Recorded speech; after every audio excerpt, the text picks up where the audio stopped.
Special report आपको दिखाएंगे। मैं हूं आपके साथ चंद्रश्री राजपूत, लेकिन उससे पहले एक बड़ी खबर आ रही है। पाली से खबर है, जहां रेलवे ट्रैक का एक ड्रोन वीडियो भी सामने आया है। लगातार बारिश से पानी पानी हो चुका है। शहर से लेकर गांव तक हालात बिगड़ चुके हैं। रोहट उपखंड के करीब 30 गांव में बाढ़ जैसे हालात है। लूनी नदी की बात करें तो लूनी नदी का पानी गांव में घुसा है। जहां रेलवे ट्रैक का एक ड्रोन वीडियो सामने आया है। ये तस्वीरें हैं ड्रोन से ली हुई। 100 से ज्यादा लोगों को रेस्क्यू किया गया है। 3 दिन से लाइट यहां नहीं है। ट्रैक्टर से मोबाइल चार्ज किया जा रहा है। मंत्री झाबर सिंह खर्रा ने हालातों का जायजा लिया। बताया जा रहा है कि बारिश से जैतपुर और ढाबर GSS में पानी भर गया है। ऐसे में रोहट क्षेत्र के सोनाई, लाखा, खांडी, धोलेरिया शासन, धोलेरिया जागीर, दूधिया, ढाबर, कानावास, भाकरीवाला सहित क्षेत्र में 15 से ज्यादा गांव में 3 दिन से बिजली नहीं होने से लोगों को खासा परेशानी का सामना करना पड़ रहा है। लंबे इंतजार के बाद बुधवार शाम को 10 से 12 गांव में बिजली सप्लाई शुरू हो पाई। आसपास के गांव से संपर्क टूट चुका है। भामाशाहों की मदद से इन लोगों को खाने के पैकेट पहुंचाए जा रहे हैं। तो हालात बहुत खराब है। यहाँ पर शहर से लेकर गांव तक पानी पानी नजर आ रहा है और ये ड्रोन से तस्वीरें ली गई हैं। और आपको बता दें, पाली से इस वक्त की ये खबर है।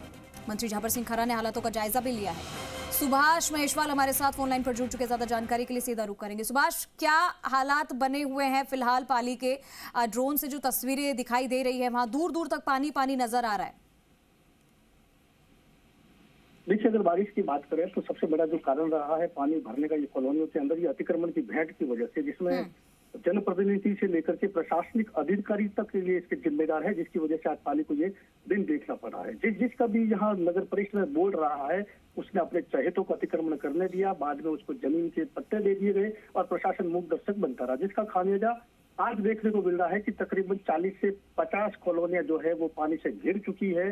कई मकान ध्वस्त हो चुके हैं। अभी अगर बात करें, मंत्री जो झावर सिंह यहाँ आए थे, उसको लेकर के भी लोगों के अंदर गुस्सा था कि 4 दिन बाद के अंदर आप यहाँ देखने के लिए आए, लेकिन यहाँ केवल फॉर्मेलिटी के अलावा कुछ नहीं हो पाएगा। जब तक ये जनप्रतिनिधि और ये विधायक जिनके शय के ऊपर अतिक्रमण होता है ये नहीं टूटेगा, तब तक पानी इस आगोश में बैठा रहेगा। अगर ड्रोन की बात करें, चारों तरफ पानी है।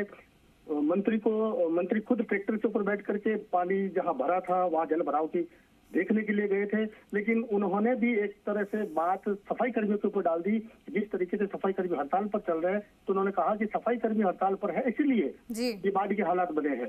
ये एक बेतुका जवाब था, जिसको लेकर के राजनीतिक चर्चा भी है, लोगों में गुस्सा भी है कि सरकार जिम्मेदारी से बचने के लिए इस तरीके के बचकाना बयान दे रही है।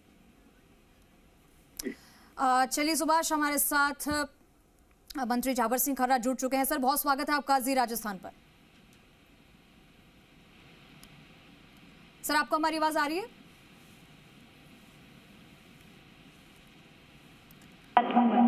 जी जी सर, बोलिए, आपको हमारी आवाज मिल पा रही है?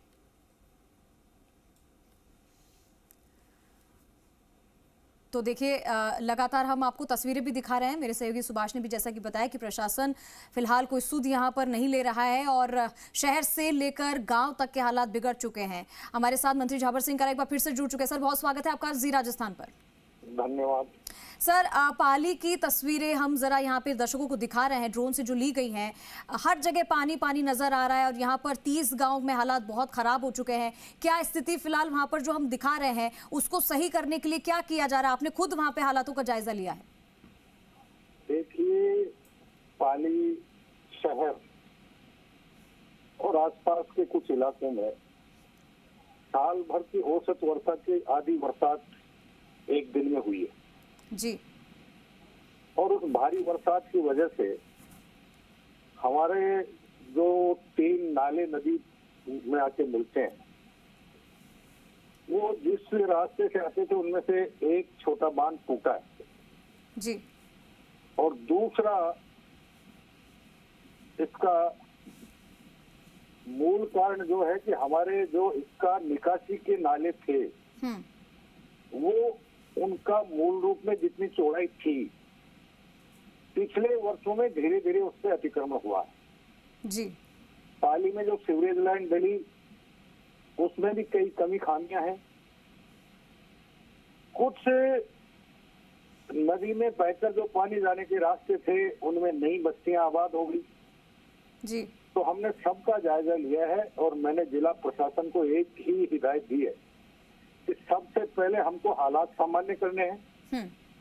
हालात सामान्य करने के बाद राजस्व रिकॉर्ड के आधार पर इन नालों की वास्तविक चौड़ाई कितनी थी और आज की तारीख में चौड़ाई कितनी है, उसका आकलन करने के बाद चाहे कोई कितना भी प्रभावशाली व्यक्ति ने अतिक्रमण किया हो, हम एक अभियान चलाकर सारे अतिक्रमणों को जब ध्वस्त करेंगे और कुछ जो एसटीपी के पास दीवार खिंच गई थी जिसकी वजह से एक नाले का भाव रुकता है, बार बार हर जल प्लावन के समय उसकी दीवार तोड़नी पड़ती है, तो बार बार दीवार तोड़ने के बजाय बड़े मोटे पाइप 3, 4, 5 पाइप उसके नीचे डाल दिए जाए और उसके बाद दीवार बढ़ाई जाए, तब बार बार दीवार तोड़ने की आवश्यकता नहीं पड़े। और दीवार तोड़ने से पहले जो पानी इकट्ठा हो जाता है वो कई बस्तियों को जलमग्न कर देता है। दोबारा इस प्रकार की परिस्थितियां नहीं बने कि भविष्य में हम इसका, मैं ये दावा नहीं करता कि हम पूर्ण रूप से समाधान कर देंगे जी, लेकिन अब तक इस समस्या का समाधान द्वारा इतनी बुरी स्थिति नहीं बने, इसकी कार्य योजना बनाकर हम आने वाले समय में काम करके शहर की जनता को और आसपास की जनता को राहत दें।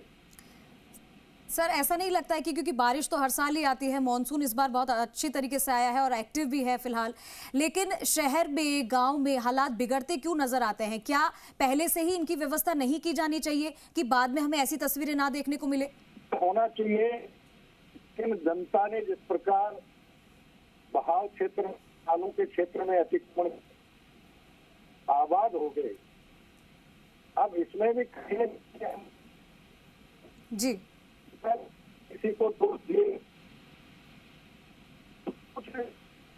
उसमें हम कितना सुधार कर सकते करेंगे और पूर्ण नहीं तो बहुत हद तक पानी की क्षमता। ठीक है, तो आप ये आश्वासन दिला रहे हैं कि आने वाले समय में पाली की और जो आसपास के गांव है, जो शहर, वहां पे ऐसी हालात अगली बार से नहीं देखने को मिलेंगे, इस बार व्यवस्थाएं कर ली जाएंगी, यही कहना चाह रहे हैं आप? ठीक है सर, बहुत शुक्रिया हमारे साथ जुड़ने के लिए। सुभाष हमारे साथ लगातार बने हुए। सुभाष, हमने अभी अभी बात की मंत्री झाबर सिंह खर्रा से, जिन्होंने खुद वहां पे जाकर हालातों का जायजा लिया था। हालात तो काफी बिगड़े हुए हैं, लेकिन उन्होंने आश्वासन दिलाया है, उन्होंने कहा है कि हम ऐसी कोशिश करेंगे, ऐसी व्यवस्था करेंगे कि आने वाले समय में दोबारा पाली की तस्वीर देखने को नहीं मिलेगी। देखिए, जिस तरीके की आश्वासन है ये केवल और केवल राजनीतिक आश्वासन है, ये जनता के लिए लॉलीपॉप है। अगर तत्कालीन सरकार की मैं बात करूं, पिछली सरकार के अंदर टीकाराम जूली यहाँ के प्रभारी मंत्री थे और अशोक गहलोत की सरकार के अंदर यही बांडी नदी के ऊपर पुल सैंक्शन हुआ था, जिसका कार्य भी स्वीकृति की हो गया था, लेकिन आज तक उसके ऊपर एक कंकर तक नहीं गिरा है और हालात बद से बदतर हो गए हैं। जूली ने भी यही कहा था कि पूरी कोशिश रहेगी, ये गारंटी के साथ कहता हूं कि पाली इस बार बाढ़ की चपेट में नहीं आएगा। सरकार चली गई, जूली भी चले गए, नई सरकार आ गई, फिर वही वादे, वही सब कुछ।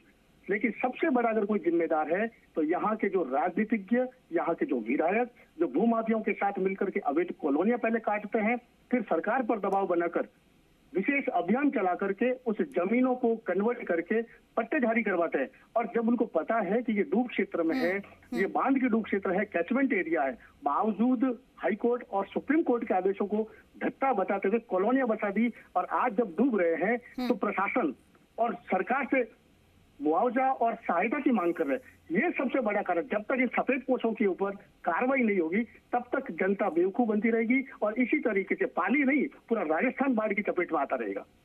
बिल्कुल सुभाष, और ऐसी स्थितियां अगर पैदा होती रही तो इसका खामियाजा सिर्फ और सिर्फ जनता ही भुगतेगी जो वहां रहती है, क्योंकि 100 से ज्यादा लोगों का तो रेस्क्यू किया गया है, बिजली गुल है वहां पर, कोई व्यवस्था नहीं है, ऐसे में लोगों का घरों में रहना ही दुश्वार हो चुका है क्योंकि पानी हर जगह घुस चुका है। अब और कितने लोगों का वहां से रेस्क्यू किया जाना बाकी, ऐसी कोई जानकारी? देखिए, रेस्क्यू की बात की अगर बात करें तो पहले तो संचार की व्यवस्था ही यहाँ पर ठप पड़ी है, बिजली की व्यवस्था टूट चुकी है। लेकिन सबसे बड़ा आश्चर्य की ये बात है, जहाँ पर विधायक ज्ञानचंद पारक जो 25 सालों तक लगातार यहाँ रहा है, उसका घर चारों तरफ से आज भी 2 फीट पानी के अंदर डूबा हुआ है। इससे ज्यादा दुर्भाग्य इस पाली का क्या होगा कि जनप्रतिनिधि जो पहले 5 साल चेयरमैन रहा नगर परिषद का, 25 साल विधायक रहा, वो अपनी कॉलोनी को नहीं सुधार सका, तो आखिर आने वाले समय में क्या हो सकता है। इससे भी बड़ी दुर्गति और बता दूं कि जितने भी मंदिर बने हैं, जितने और भी धार्मिक स्थान बने हैं, सारे के सारे उनके ऊपर मकान बन चुके हैं इन्हीं जनप्रतिनिधियों के शय के ऊपर। पट्टे दिए जा चुके हैं और आज उसी की वजह से जो नाले बंद हुए थे उसी की वजह से कॉलोनी में पानी भरा और आज बाढ़ के हालात बने। लोग तरस रहे हैं, प्रशासन मौन है और सभी एसी में बैठकर आराम कर रहे हैं। कल की अगर बात करें, जबर सिंह जो आए थे यहाँ पर देखने के लिए, केवल उनको वही चीजें दिखाई गई थी जहाँ पर पानी का भराव कम था। जब इनको पता है कि लौड़िया जो बांध है, ये सिटी का जो टैंक बना हुआ है, वाटर टैंक बना हुआ है, वो ओवरफ्लो होने वाला है और सारी की सारी कॉलोनियां डूब सकती है, किसी ने इस ओर ध्यान नहीं दिया। सारे नाले अटे पड़े थे, वो नाले ओवरफ्लो हो गए और कोर्ट में खाद का काम किया था सीवरेज ने। उस सीवरेज की वजह से कई मकानों में दरारें आ गई और सीवरेज की वजह से ही आज सारा का सारा पानी। ठीक है, तो सीवरेज समस्या है, अतिक्रमण समस्या है और इस तरीके से जो आज पाली की हालात है वो लोग उसको बर्दाश्त कर रहे हैं, लेकिन समाधान यहाँ पे कुछ नहीं होता हुआ नजर आ रहा है। बहुत शुक्रिया सुभाष आपका इस तमाम जानकारी के लिए।